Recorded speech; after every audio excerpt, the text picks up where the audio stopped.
अस्सलाम वालेकुम जी, मैं हूं अलीना फारूक शेख और ख़बर यह है कि बरतानिया और पाकिस्तान के दरमियान री एडमिशन्स का जो माहिदा है उसके ऊपर नेगोशिएशंस हो रही थी। बताया जा रहा है कि मुकम्मल हो गई हैं और काबीना से मंजूरी के बाद एक्सपेक्ट किया जा रहा है, जो दावे हैं उनके मुताबिक, कि साल के आखिर तक ये माहिदा नाफिजुल अमल हो जाएगा। अब री एडमिशन्स माहिदे से मुराद ये है कि जनाब दोनों जानिब से जो ममालिक हैं, मतलूब अफराद जिनकी वापसी मतलूब हो अपने मुल्क में, उनको ग्राउंड्स पेश करके वापस बुलाया जा सकेगा। दावे के मुताबिक ख़ास बात यह है इस माहिदे की कि साबिक वज़ीर आज़म नवाज शरीफ, जो कि मेडिकल ग्राउंड्स पर वीज़ा की मियाद ख़त्म होने के बावजूद बरतानिया में क़याम पजीर हैं, उनको भी वापस वतन लाया जा सकेगा। अब इस दावे में कितनी हकीकत है इसको ज़रा जानने की कोशिश करते हैं, क्योंकि हुकूमत ये समझती है कि साबिक वज़ीर आज़म नवाज शरीफ उनको धोखा देकर, झूठ बोलकर लंदन गए हैं और वहाँ पर जाकर अपना इलाज नहीं करवाया, बल्कि बस यहाँ से फरार हो गए हैं और उनका वापस आना बड़ा ज़रूरी है। पॉलिटिकली भी एक नैरेटिव है इसके अगेंस्ट जो शेप किया गया है और कहा गया है कि जी नवाज शरीफ की वापसी बड़ी ज़रूरी है। पूछना अपने एनालिस्ट से ये है कि क्या इमरान खान के रहते नवाज शरीफ को वतन लाना मुमकिन है, हाँ या नहीं? के ऑप्शन है हमारे एनालिस्ट के पास। पैनल पर हमें ज्वाइन करें मज़हर अब्बास साहब, हफीजुल्लाह न्याजी साहब, महमूद सरफराज साहिबा और बेनज़ीर शाह साहिबा लाहौर स्टूडियो से हमारे साथ मौजूद है। बेनज़ीर, आपसे गुफ्तगू का आगाज़ करना चाहूँगी। पहले तो हमें थोड़ा सा ये समझाएं, गो के हम कह रहे हैं नेगोशिएशंस मुकम्मल हो गई हैं, साल के आखिर तक एक्सपेक्ट किया जा रहा है, लेकिन क्या मामला इतना सादा है कि मुआहिदा हो गया तो बरतानिया एक्सपेल कर देगा साबिक वजीर आजम को, पाबंद होगा एक्सपेल करने का? नहीं, ये थोड़ा सा कॉम्प्लिकेटेड है अलीना, इसलिए क्योंकि एक तो नवाज शरीफ साहब ने अपील फाइल की हुई है लंदन में। उनका जब वीज़ा रिजेक्ट हुआ था, एक्सटेंशन रिजेक्ट हुई थी, तो उन्होंने अपील फाइल की थी अगस्त में। तो एक तो अपील का फैसला आते आते भी साल डेढ़ से ज़्यादा लग सकता है, पेंडेमिक है, बड़ा बैकलॉग है अदालतों में। फिर दूसरा ये है कि अगर वहां से भी रिजेक्शन आती है तो फिर नवाज शरीफ साहब के पास दूसरी ऑप्शन ये है कि वो अपर ट्राइब्यूनल में एक अपील फाइल कर सकते हैं उस फैसले के खिलाफ। अपर ट्राइब्यूनल लंदन में ऐसे होती है जैसे पाकिस्तान में हाई कोर्ट होता है। फिर वहां से कब फैसला आता है, तो लीगल ऑप्शंस उनके पास अभी काफी ज्यादा है। और हम इसका जो एग्जाम्पल देखते हैं वो हम भारत में देखते हैं। इंडिया में इंडिया के एक बड़े फेमस बिजनेसमैन हैं विजय माल्या, जिन पे मनी लॉन्ड्रिंग का बड़ा एक संगीन किस्म का इल्जाम था। वो फिर भाग गए लंदन और पिछले कई सालों से इंडिया एक्सट्रेडिशन की रिक्वेस्ट भी कर रहा है, बहुत दफा लिख चुका है, लेकिन विजय माल्या को वो डिपोर्ट नहीं करवा सके। बल्कि विजय माल्या ये करते हैं कि वो महंगे महंगे वकील करते हैं हायर, और फिर वो अदालत में जाके उनसे दलाइल ये पेश करते हैं कि मुझे इंडिया में फेयर ट्रायल जो है वो नहीं मिलेगा। तो इस वजह से अभी तक वो डिपोर्ट नहीं हुए। लेकिन हमने ये देखा है कि इंडिया के जो गरीब जो लोग हैं, जो वहां पे इलीगल इमिग्रेंट्स हैं, जिनके वीजे एक्सपायर करेंगे, उनको हर साल डिपोर्ट किया जाता है लंदन से इंडिया, लेकिन विजय माल्या को नहीं किया जाता।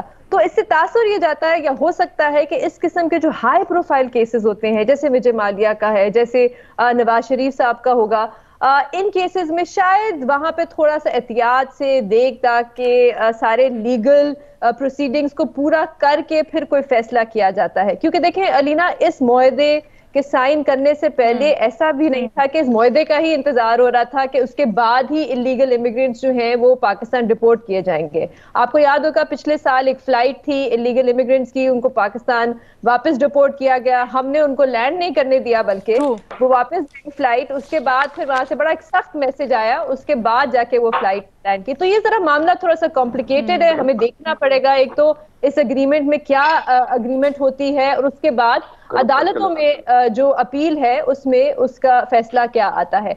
जहां तक ये बात है कि क्या वो नवाज शरीफ साहब खुद आएंगे या उनको डिपोर्ट किया जाएगा, मेरा अपना ख्याल ये है कि वो खुद जब भी इलेक्शन अनाउंस होंगे वो खुद पाकिस्तान जरूर आएंगे। वो अपनी पार्टी को मेरे ख्याल से लीड वो खुद ही करें।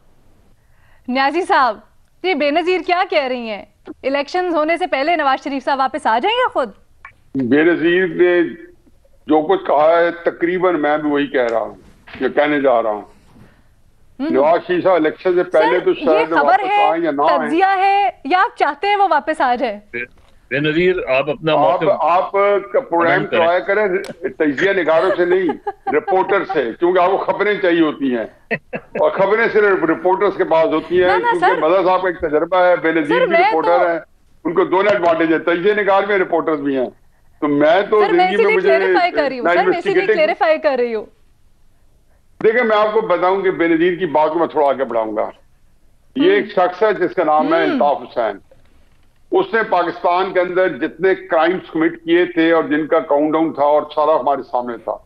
1992 में वो इंग्लैंड मूव कर गए। वहां पे in the event of things Imran Farooq का मर्डर भी हुआ और सारी जो उंगलियां थी उनकी जानेब उठी थी। मनी लॉन्ड्रिंग जहां पे एक चीज है जिसको अवॉइड करना बड़ा मुश्किल है और वो है मनी लॉन्ड्रिंग, और उसके अंदर भी वो मुलव्वस पाए गए या उनका इंडाइटमेंट हुई।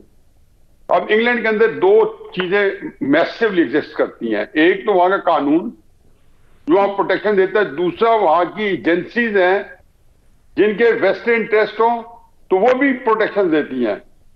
मुझे याद है कि इमरान खान साहब जो है उनकी एमकेएम से जब बुरी तरह ठन गई तो उस वक्त उनका ख्याल था कि इमरान खान साहब का वहां इन्फ्लुएंस ज्यादा है, जैसे अभी भी उनका यही ख्याल है, उनको गुड ऑफिस इस्तेमाल होगा और इमरान खान साहब जाएंगे तो ना से ये ब्रिटिश प्राइम मिनिस्टर को इस्तेमाल करेंगे, अल्ताफ हुसैन को हैंड ओवर कर देंगे। तो इमरान खान साहब ये बात मुझे खुद बताई थी कि उन्होंने कहा था कि इमरान आप भूल जाओ, अल्ताफ हुसैन को यहां से डिपोर्ट नहीं किया जा सकता। डिटेल्स आपको बेनजीर ने बता दी हैं। देखिए वहां पे जैसे उन्होंने कहा ना, वहां एक कोर्ट सिस्टम भी है, वहां ह्यूमन राइट्स भी हैं, वहां आपके 3 जजेस अरशद मलिक की विटनेस भी मौजूद है, वहां पे उसकी पिटीशन जस्टिस शौकत सिद्दीकी मौजूद है और जस्टिस या जज राना शमीम की भी जो है एफिडेविट मौजूद है जिसने बरतानिया से ही वो करवाया है, नोट रिपब्लिक से। अब आप कैसे बरतानिया को समझेंगे कि हमने एक जज जो बनाया हुआ था, वो जज ही हमारा जो है वो राना शमीम जो है वो 2 नंबर है। तो क्राइसिस ये है कि आप ये कुछ कर लें। फिर शहजाद जो अकबर है उन्होंने कल ही कहा है परसों रिपोर्टर को, जो टीवी पे रिपोर्ट हुआ है कि जी वहां ट्रक की बत्ती के पीछे लगना है। उनको थोड़ा सा अंदाजा तो है क्योंकि शुरू में वो भी बगलें बजा के चह कह रहे थे कि हम बरतानिया कल ना वापस लाएंगे, परसों वापस लाएंगे। वहां पे ये तो शेख रशीद साहब ने भी बड़ी दफा कहा है, लेकिन अब मुआहिदा होने जा रहे हैं ना, बड़ी देर पहले इन्होंने भी कहा था कि मुआहिदा हो जाए तो उससे एटलीस्ट थोड़ी सी आसानी हो जाएगी। मजहर अब्बास साहब की तरफ चलते ना सर, आप खबर भी तो लाते हैं, तो कोई हल्की फुल्की खबर नहीं लाते ना, सीधा ही आप अटैक कर देते हैं। मजहर अब्बास साहब, चलें ये सिचुएशन ले लेते हैं जैसे न्यायी साहब बेनजीर कह रहे थे, अगर ना ला पाए नवाज शरीफ को इमरान हुकूमत में वापस, तो सियासी तौर पर क्या इम्प्लीकेशंस होंगे, कितना बड़ा अपसेट होगा इस हुकूमत के लिए? देखिए पहली चीज ये कि क्या गवर्नमेंट नवाज शरीफ को वापस लाना भी चाहती है? मुझे नहीं लगता कि गवर्नमेंट बहुत ज्यादा इंटरेस्टेड है नवाज शरीफ साहब को वापस लाने में, इसलिए कि उससे जो सियासी टेम्परेचर है वो बिल्कुल बदल जाता है। नवाज शरीफ साहब मुल्क से बाहर रहे, बाहर तकरीरें करते रहे, उससे गवर्नमेंट को बहुत ज्यादा प्रॉब्लम नहीं होती। नवाज शरीफ कोट लखपत में रहे या अडियाला जेल में रहे, और जाहिर है जब किसी भी पार्टी का कोई लीडर मुल्क के अंदर जेल में होता है तो उससे उसके बयानात तो खत्म नहीं होते, तो बहुत फर्क पड़ता है। तो मुझे नहीं, आई एम नॉट श्योर कि गवर्नमेंट कितनी संजीदा है मियां साहब को वापस लाने में। दूसरे ये कि मियां साहब कितने संजीदा है वापस आने में। पहले तो ये कि वो गए और उसके बाद वो वहीं के होके रह गए, ये बात एक किसी सियासी क़यादत की कभी भी मेरी समझ में नहीं आई। वो उसका कोई भी रंग देते रहे, कोई भी चीजें रहते रहे, लेकिन ये चीजें जस्टिफाइड नहीं करती कि अगर आप मुल्क से बाहर रह के सियासत करें और मुल्क के अंदर वापस ना आए, जो भी कॉन्सिक्वेंसेज हो। लेकिन सियासत जिस तरह वो कश्तियां जला के गए हैं और वहां पर बैठ के भी जो उन्होंने बाकी ब्रिजेस पुल सब कुछ जला दिए हैं, मुमकिन है उनका वापस आना? मैं वही बात कह रहा हूँ कि मुझे इस चीज के इम्कानात कम लगते हैं अनटिल अनलेस कोई उनके मामलात जो है कहीं ना कहीं सेटल ना हो जाए। दूसरे ये कि बहुत से मुख्तलिफ कवानीन है बरतानिया में। बरतानिया से आपकी क्यों नहीं है एक्सट्रेडिशन ट्रीटी, और क्या प्रॉब्लम्स आती हैं, किस वजह से नहीं होता। पाकिस्तान की पॉलिटिकल सिचुएशन में ज़्यादातर जो लोग हैं वो बरतानिया में जाके सियासी पनाह लेते हैं, उसकी क्या वजह है? तो मेरा ख्याल है बहुत सी चीज़ें हैं, इसलिए इस कानून में भी मुझे बहुत ज़्यादा क्लैरिटी अभी नज़र नहीं आ रही है। मुझे नहीं पता कि जब एग्रीमेंट सामने आएगा कि एडमिशन एग्रीमेंट जो है उसके क्या वो हैं, लेकिन सियासी जहाँ मुकदमात होते हैं वहाँ एक्स्ट्राडाइट करना चाहे उसको आप कोई भी रंग दे दें, कोई भी नाम दे दें, वो सर जरा इसके इम्प्लीकेशंस क्या हो सकते हैं न्याजी हुकूमत के लिए? मुझे जरा क्विकली बता दीजिएगा, फिर आपने एक जो बात की वो न्याजी साहब की तरफ भी लेके जाऊंगी मैं जल्दी से। सर देखिए इम्प्लीकेशंस क्या हैं। अब देखिए गवर्नमेंट को पिछले चंद हफ्तों में, चंद महीनों में सियासी तौर पे गवर्नमेंट को कामयाबी हासिल हुई अपोजिशन के मुकाबले में। चाहे आप पार्लियामेंट के अंदर ले लें, पार्लियामेंट के बाहर ले लें, मुख्तलिफ तरीके से वो बहरहाल उन्होंने अपोजिशन को शिकस्त दी। नवाज शरीफ अगर वापस आते हैं तो सियासी हलचल बढ़ेगी, और ऐसी सिचुएशन में जब गवर्नमेंट को ऑलरेडी एज हासिल हो, वो क्यों चाहेंगे कि एक और जो है यहाँ आ जाए। उसके बाद की तरफ लेके जाते हैं पॉइंट। महमल, दो सिचुएशंस हैं आपके पास। एक तरफ तो ये जो हमारे तज्जियाकारों ने कहा कि शायद इलेक्शन से पहले नवाज शरीफ साहब खुद आ जाएं। अगेन नून लीग के लिए कितना वो फायदामंद हो सकता है, हो भी सकता है नहीं। दूसरी जानिब जो मजहर अब्बास साहब कह रहे हैं कि गवर्नमेंट ही संजीदा नहीं है उनको वापस बुलाने में, क्योंकि गवर्नमेंट का अपेरेंटली इसमें फायदा लगता है। आपको कौन सी सिचुएशन ज्यादा बेहतर लगती है? देखिए रीना, पहली तो बात है, अगर तो गवर्नमेंट सीरियस भी हो तब भी इस हुकूमत के लिए, इस हुकूमत का किसी भी हुकूमत के लिए बहुत मुश्किल हो किसी सियासतदान को जिनके ऊपर जिनकी कन्विक्शन भी जो है वो एक ऐसे क्राइम है कि जिसको शायद उधर एक सियासी भी वो देखा जाए कि ये जी इनके ऊपर सियासी मुकदमात भी हैं, और वो कोई इस तरह का नहीं है। ये जो मतलब देखिए जो यूनाइटेड किंगडम है उनका ताल्लुक कोई एक हुकूमत से तो नहीं ना, एक रियासत से होता है। तो एक उन्होंने कल को, ये 3 दफा प्राइम मिनिस्टर रह चुके हैं, कल को भी अगर नून लीग की गवर्नमेंट, उन्होंने तो काम करना होता है ना मुल्कों के साथ, रियासतों के साथ उन्होंने काम करना होता है, उन्होंने खाली एक हुकूमत के साथ काम नहीं करना होता।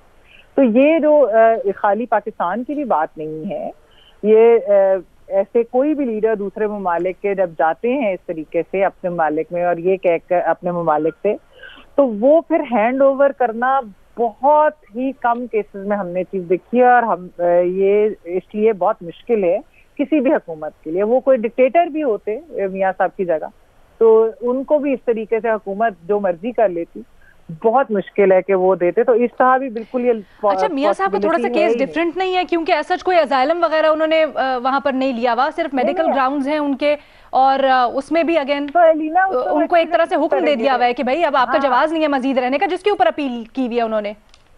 तो बरतानिया ने तो एक तरह से उन्हें कह दिया कि आप चले जाएं, यहाँ पर आपको आपका रुकने का जवाब नहीं है। वो जैसा बेनजीर ने भी एक्सप्लेन किया, उसके अंदर तो वो था ना कि वो एक कुछ अर्से बाद आपको मुल्क छोड़ कर जाना होता है, फिर आना होता है टाइप चीज होती है ना, वो वाला तो उनका वो मसला था। वो बात नहीं है, बात यह है कि वो है तो एक सियासी लीडर ना, एक पाकिस्तान के 3 दफा वजीर आजम भी रह चुके हैं, तो बरतानिया वाले उनको उधर से निकालेंगे तो नहीं। वो अभी अपील्स में तो जैसा बेनजीर तो बता चुकी है सारी डिटेल, अभी तो अपील्स में उसमें बहुत टाइम भी लगता है। तो ये तो मियां साहब के ऊपर है कि अगर वो वापस आना चाहे तो वो आ सकते हैं, ना भी आना चाहे तो बरतानिया उनको कोई जबरदस्ती इस हुकूमत के कहने के ऊपर तो नहीं भेजेगा, क्योंकि ऐसी कोई एग्जाम्पल नहीं है ये हमारे केस। ठीक है। अच्छा, मजहर अब्बास साहब का ओपिनियन मुझे और फ्रेश टेक लगा कि हुकूमत चाहती ही नहीं है वापस लेके आना नवाज शरीफ को, क्योंकि ये हुकूमत के हक में भी है। हालांकि इससे मुतल्लिक दावे तो इसके बिल्कुल बरअक्स होते हैं। हमारा तमाम पैनल इसके ऊपर कहता है कि जी मुमकिन नज़र नहीं आ रहा, इस माहिदे के तहत भी अगर हो जाता है तो साबिक वज़ीर आज़म नवाज शरीफ का वापस आना, अगर वो खुद वापस आएँ तो आएँ। छोटी सी ब्रेक, दूसरे सवाल के साथ हाजिर होते हैं। ब्रेक के बाद खुशामदीद। कौमी असम्बली में हमने 2 रोज़ पहले देखा कि किस तरह से हुकूमत ने जो लेजिस्लेशन पास करवाई उसके अगेंस्ट बिल्कुल अपोजिशन बेबस नज़र आई और कुछ टफ टाइम भी दे ना पाई। कल हमने देखा सेनेट के इजलास में भी कुछ ऐसा ही हुआ, नैब सप्लीमेंट्री बिल पास करवा लिया गया और अपोजिशन के कुछ अराकीन थे जो वहाँ पर थे ही नहीं, कुछ ज़्यादा मज़ाहमत भी पुट नहीं की गई। अब इससे मुतालिक जब गुफ्तगू की तो पीपल्स पार्टी के रहनुमा हैं मुस्तफ़ा नवाज़ खोखर, उन्होंने शाहजेब खानज़ादा के साथ बड़ी खुलकर बातें की और कुछ इंट्रोस्पेक्शन भी की कि अपोजिशन कहाँ कहाँ पर कुछ गलतियाँ कर रही है जिसकी वजह से शायद एडवांटेज हुकूमत को हो रहा है। ये भी सच, हमारे एनालिस्ट ने भी कई दफ़ा इसके ऊपर रोशनी डाली है कि कई मामलात पर अपोजिशन दावे तो बहुत करती है, लेकिन फिर स्ट्रैटेजी या हिकमत अमली की जब बात आती है तो कंफ्यूज नज़र आती है। तो हुकूमत को चेक में रखने के लिए बड़ा ज़रूरी है अपोजिशन का किरदार। हुकूमत को टफ टाइम देने के लिए अपोजिशन को करना क्या चाहिए, पूछते अपने तज्जियाकारों से। बेनज़ीर, सबसे पहले आपकी इसके ऊपर राय चाहेंगे क्योंकि जब पीडीएम का धरना हुआ, आज भी एक बैठक है इनकी, आगे क्या करना है ईवीएम के ऊपर इन लोगों ने सोचना है, इंतखाबी इस्लाहात के ऊपर इन लोगों ने सोचना है। बड़ी दफ़ा आप लोग भी इजहार ख्याल कर चुके हैं, आपको कहाँ पर कमी महसूस होती है और क्या करना चाहिए? कमी अलीना है स्ट्रैटेजी की। स्ट्रैटेजी कोई नहीं है। मैं सेनेट के कल देख रही थी अटेंडेंस, कल का जो सेशन हुआ सेनेट में जब ये बिल पास हुए, 100 मेंबर हैं, सेनेटर्स हैं, 25 एब्सेंट थे, 2 लीव पे थे। तो आप सेनेट में जहां पे आपकी मेजॉरिटी है और बड़ी स्लिम मेजॉरिटी है, जहां पे एवरी वोट काउंट, वहां पे आप अपने नंबर भी पूरे नहीं कर पाए। दूसरी चीज ये है कि ये जो दिलावर खान साहब का जो ग्रुप है, ये कभी वोट देती है ऑपोजिशन को, कभी देते हैं हुकूमत को। तो ऐसा तो लगता है कि शायद किसी और के इशारों पे वोट देते हैं, कभी इधर दे देते हैं, कभी उधर दे देते हैं। तो फिर यहाँ पे सवाल पीपल्स पार्टी से बनता है कि आपने इनसे इनकी सपोर्ट क्यों ली सेनेट के जब इलेक्शन हो रहे थे, वो किसके इशारे पे था। तो ये बहुत से सवाल हैं, क्योंकि सेनेट में और नेशनल असेंबली में हमने देखा है कि बातें तो शहबाज शरीफ साहब और बिलावल भुट्टो साहब बार बार ये कर रहे थे कि अब हम पार्लियामेंट में टफ टाइम देंगे, लेकिन पार्लियामेंट में आपकी स्ट्रैटेजी क्या है? एग्जैक्टली यही हुआ है। गो कि मुस्तफा नवाज खोखर ने बड़ा खुल के कहा, लेकिन कल शहरी रहमान इसके ऊपर बात करने से गुरेजा थी शहजाद के शो में। नियाजी साहब, आपकी तरफ यही बात लेके आना चाहूंगी जो बेनजीर कह रही है, क्यों है? हमने देखा है बातें बड़ी बड़ी होती हैं। मैं सिर्फ एक चीज यहाँ पे सिर्फ ऐड करना चाहूंगी कि मैं स्ट्रैटेजी की बात कर रही हूँ। अब देखिए ना, जैसे मुस्लिम लीग नून ने कहा कि हम इस पे गौर करें कि नो कॉन्फिडेंस मोशन लाएं हम चेयरमैन सेनेट के खिलाफ, लेकिन पीपल्स पार्टी उस दिन कमर जमान कायरा साहब ये कह रहे थे कि हम ये नहीं अभी कर सकते, इसलिए क्योंकि हमारा केस तो इस्लामाबाद हाई कोर्ट में चल रहा है, सेनेट का केस। और दूसरा ये है कि वो कहते हैं कि इससे क्या फर्क पड़ेगा, कौन सी कोई हुकूमत गिर जाएगी। तो देखिए फिर से ऐसा लगता है कि मुख्तलिफ आरा तो आती है ना, इख्तिलाफ राय तो होता है। चले हम ये तो कह सकते हैं इख्तिलाफ राय होता है, स्ट्रैटेजीज में अलग।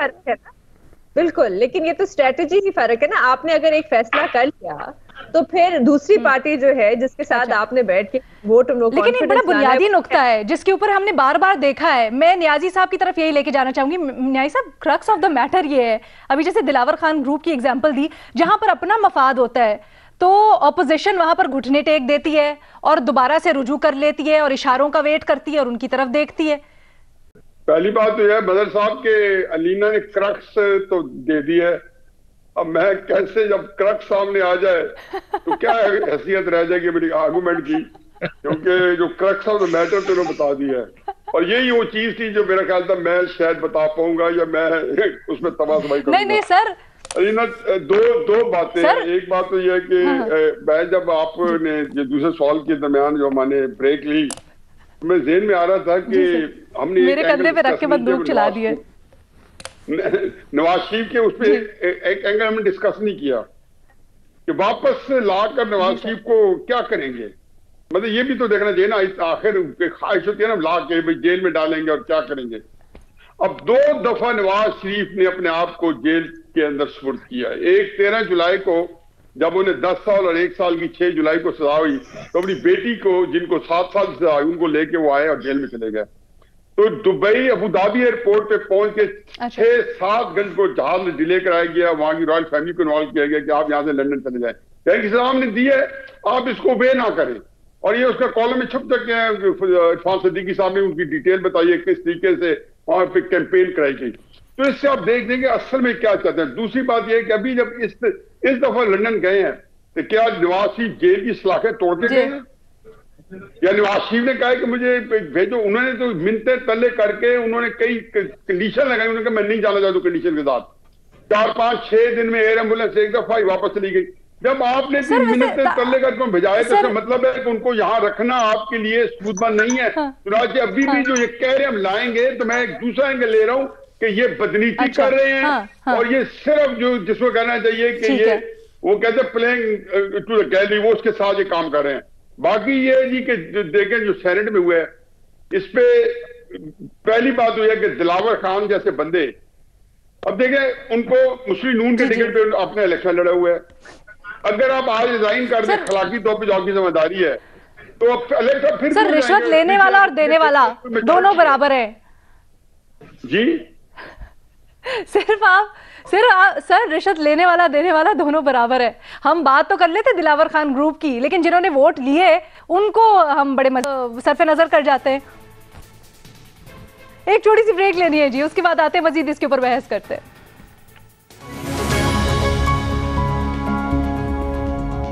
ऑपोजिशन स्ट्रैटेजी बना रही है हुकूमत को टफ टाइम देने के लिए, इन चेक रखने के लिए ऑपोजिशन को क्या करना चाहिए, क्या कुछ इंट्रोस्पेक्शन की जरूरत है? मजहर अब्बास साहब, आपकी क्या राय है? और जैसे अभी हम कह रहे थे कि जनाब दोनों तरफ को देखना चाहिए ना, जिन्होंने वोट्स लिए उनको भी तो देखना चाहिए किस तरह से घुटने टेक देते हैं जब अपना मफाद होता है। तो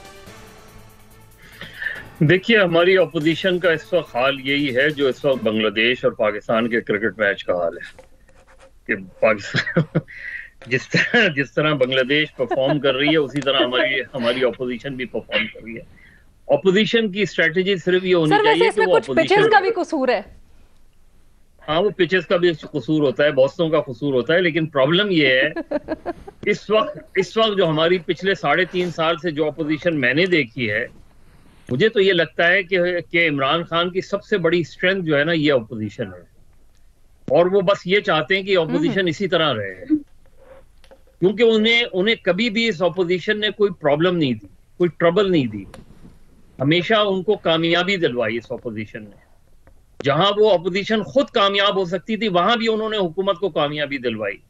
जब चेयरमैन सेनेट के खिलाफ अदम एतमाद की तहरीक हो, चेयरमैन सेनेट का मुंतखब किया जाना हो, यानी जहां आप देखें कि जिस तरीके से आस्तीने चढ़ा के, अब पिछला दिसंबर भी हुकूमत जा रही थी, पिछला दिसंबर चला गया सर, और ये बहुत ज्यादा है, पैकेज बहुत ज्यादा है। कैसे तौबा हो कि आगे चल सकें या मुमकिन ही नहीं है? नहीं, मसला ये है कि जिस ऑपोजिशन के पास अपर हाउस में मेजॉरिटी हो और वो हुकूमत को कोई ट्रबल ना दे सके, उससे ज्यादा जो है वो नाकाम ऑपोजिशन और क्या हो सकती है। यानी ना उनके मेंबर्स अगर उनके खिलाफ वोट दे देते तो उनके खिलाफ कोई कार्रवाई होती है। कितना इजी गोइंग है इस हुकूमत के लिए ये ऑपोजिशन। तो इसलिए स्ट्रैटेजी तो बाद में आती है, पहले तो वो ऑपोजिशन करना सीखें। बिलावल मौलाना फजल महमल की तरफ ये लेके जाऊंगी। महमल, इतने मसाइल हैं इस वक्त, गैस नहीं है, महंगाई है, क्या हम ऑपोजिशन से, दुरुस्त कह रहे हैं आप मज़हर साहब, यही चीज महमल के पास लेके जाते हैं। महमल, क्या हम ऑपोजिशन से उम्मीद लगाना छोड़ दें कि वो भी कुछ नहीं कर सकती हमारे लिए? ठीक है लीना, पहले तो मैं कहूंगी कि मुस्तफा नवाज खोखर साहब ने एक्चुअली बड़ी अच्छी बातें और बड़ी खुल के की, और वो हमेशा करते हैं। वो जरूरी नहीं, वो हमेशा अपनी इस तरह, उन्होंने कहा भी कि इसकी वजह से उनको मसाइल का भी सामना करना पड़ा। तो जो बात उन्होंने की, मेरे ख्याल में ऑपोजिशन के लिए बड़ी सोचने की बात है, इंट्रोस्पेक्शन करने की बात है। फिर ये पूरा जो मियां नवाज शरीफ साहब के पिछले सवाल में भी आपने बात की है, इस सवाल में भी बात हो रही उनकी वापसी से मुताल्लिक। देखिए, बात यह है कि इस ऑपोजिशन में फिलहाल जो हमें नजर आ रहा है, क्योंकि जो बैकडोर भी चीजें कुछ पता चलती हैं, जाहिर बात है सारी हर चीज कंफर्म तो नहीं होती, लेकिन कुछ नजर आ रहा होता है, तो उससे ऐसे लगता है कि ये ऑपोजिशन बहुत कुछ करना चाहती है ये। और देखिए, कुछ का तर्ज सियासत भी होता है। अब जिस तरह शहबाज शरीफ साहब है, उनका एक तर्ज सियासत ही ऐसा है कि वो कॉन्फ्रंटेशनल नहीं है। फिर आप पीपल्स पार्टी को भी देखें, पीपल्स पार्टी का भी एक पहले भी माजी का भी ट्रैक रिकॉर्ड, अभी मतलब माजी करीब का 2018 के इलेक्शनों से पहले का भी रह चुका है, और अभी हमने सेनेट के अंदर ही देख लिया लीडर ऑफ ऑपोजिशन वाली चीज के ऊपर। तो उनके ऊपर भी वो कुछ क्या करना चाहेंगे, वो कहते जो मर्जी रहे। तो मेरे ख्याल में इस वक्त अगर मियां साहब, अगर जाहिर बात है नून लीग की लीडरशिप ये सोच भी रही होगी, बात भी हो रही होगी, मियां साहब को ये सोचना चाहिए। कुछ लोग, उनके करीबी लोग कहते भी हैं कि वो वापस आ रहे हैं, आना चाहते हैं, दिसंबर तक आ जाएंगे। जो भी तारीखें दे रहे हो तो जाहिर बात है उनको पता, हमें तो नहीं पता, ये तो वही बेहतर जानते हैं। नहीं, मुझे ये समझ नहीं आ रही कि अभी 3 साल बाद भी वो चले गए, छोड़ के चले गए, बट हमारी सियासत उनके अगेंस्ट ही, अराउंड ही क्यों घूम रही है? यहाँ पर पूरी की पूरी ऑपोजिशन की दीगर पार्टीज इत्तेहाद बना, इतने मामलात हुए, वो भी कुछ नहीं कर पाए। अगर मियां साहब आएंगे तो वही आगे टफ टाइम देंगे। जी, मैं जरा वो एक्सप्लेन करना चाहती हूँ। देखिए, इसमें भी है कि अगर वो आएंगे, वो तो उस वक्त जेल चले जाएंगे, उन्होंने उधर से क्या करना है। कुछ लोग ये कहते हैं कि उनको उधर ही रहना चाहिए ताकि ये है कि वो उधर से मोबिलाइज कर सके। बात ये है कि इधर वोटर इस तरीके से मोबिलाइज नहीं, जब तक वो वापस नहीं आएंगे ना, एक जो मोबिलाइजेशन होती है ना, एक सियासत, जब आपकी ऑपोजिशन में दमखम ही नहीं, जिस तरह इस वक्त आपने अभी मसाइल सारे गिनवाए, गैस नहीं है, इन्फ्लेशन, महंगाई इतनी है, मुझे बताएं ऑपोजिशन क्या करे? अगर ये एक मोबिलाइजेशन, और खासतौर पर इलेक्शन से पहले आपको एक कैंपेन चाहिए था। इवन अगर वो जेल में भी हो, उनकी बेटी इधर है, बेटी का अभी वस्ता ये होता है, जाहिर बात है, एक शहबाज शरीफ साहब भी है, हायरार्की भी होती है, चीजें होती है। तो जब तक मियां साहब, अगर उन्होंने सियासत करनी, और अगर वो चाहते हैं कि उनकी हुकूमत वापस जब भी अगर इस तरीके से करने अपनी पार्टी को फेयर चार्ज, तो उनको वापस आना तो पड़ेगा, क्योंकि अगर वो एक मोबिलाइज कर सकते हैं, उनमें एक है जो बाकी शायद, क्योंकि अभी भी हमने देखा है कि वो कुछ चीजों के ऊपर वो ले रहे थे, बाकी तो खैर बैकडोर डील्स तो बातचीत और ये सब तो चलता रहता है, जो कि नहीं होना चाहिए हमारी सियासत में। बेनजीर महमल न्याजी साहब, ये तीनों, सॉरी बेनजीर मजहर साहब, न्याजी साहब, तीनों के लिए सवाल है, क्या जो महमल कह रही हैं ये बिल्कुल दुरुस्त है? क्या हमें नवाज शरीफ की वापसी या एक लीडर की वापसी की जरूरत है ताकि ऑपोजिशन को वो तहरीक कर सके या वो एक स्टेबिलिटी मिल सके? प्लीज कोई भी अगर एक जवाब देना चाहे जल्दी से, तो उसके बगैर कुछ नहीं हो सकता। मैं कर सकता हूँ। जी न्याय साहब, पहली बात तो ये कि जो नवाज शरीफ साहब का जो दिसंबर बयाना था, मेरा ख्याल है कि जो गेम प्लान चेंज हुआ है ना, उससे पहले एक दो तीन बातें थी कि नवाज शरीफ साहब को ऑन बोर्ड लेने के लिए जो सारे मुज़ाकरात हो रहे थे बिहाइंड द सीन, शहबाज शरीफ साहब के, बिलावल साहब से एस्टेब्लिशमेंट थे, नवाज शरीफ साहब ने उनको डक कर दिया है। अब मेरा नहीं ख्याल कि नवाज शरीफ साहब वो प्लान फॉलो करेंगे जो कि पहले किसी के पास था या जो लोगों के पास था, मसलन जावेद लतीफ साहब बाद दिसंबर में आएंगे। उसमें यह था कि जब अगर वो हो जाता और जैसे ख्याल था कि एस्टेब्लिशमेंट न्यूट्रल हो जाती, इमरान खान साहब की हुकूमत या पंजाब की हुकूमत कहीं ना कहीं उनके अलावा वोट ऑफ नो कॉन्फिडेंस। ठीक है जी। अब जब ये सूरत हाल नहीं है तो अब नए प्लान में नवाज शरीफ साहब वहां से बैठ के, अच्छा मेरा तो ये भी सवाल है मजहर साहब, वाई उन्हीं नवाज शरीफ वो ज्यादा बेहतर तरीके कार उसी तरह चलाते रहे। वाही उन्हीं नवाज शरीफ, बाकी क्या किसी लीडरशिप में से किसी में इतनी सख्त ही नहीं है कि वो कुछ कर सके? लड़ाई आके लड़ी जाती है, बाहर से बैठ के नहीं, शक्ल ये बात नहीं है। लीडर ये पाकिस्तान में इमरान खान है वाहिद लीडर, पीपल्स पार्टी में बिलावल है, मुस्लिम नून में नवाज शरीफ है, अपनी पार्टी में फजल रहमान है। ये कोई रॉकेट साइंस नहीं है। ठीक है, ठीक है जी, इस डिबेट को यहीं पे कंक्लूड करते हैं। अलमिया यही है कि हुकूमत से जहां शाकी है अवाम, तो वहां पर अपोजिशन के लिए भी बहुत सारे सवालात हैं कि कौन हमें इस जो सारे मसाइल हैं निजात दिलाएगा, इनसे कुछ ना कुछ रास्ता हो बाहर। इजाजत दीजिए, अल्लाह हाफिज।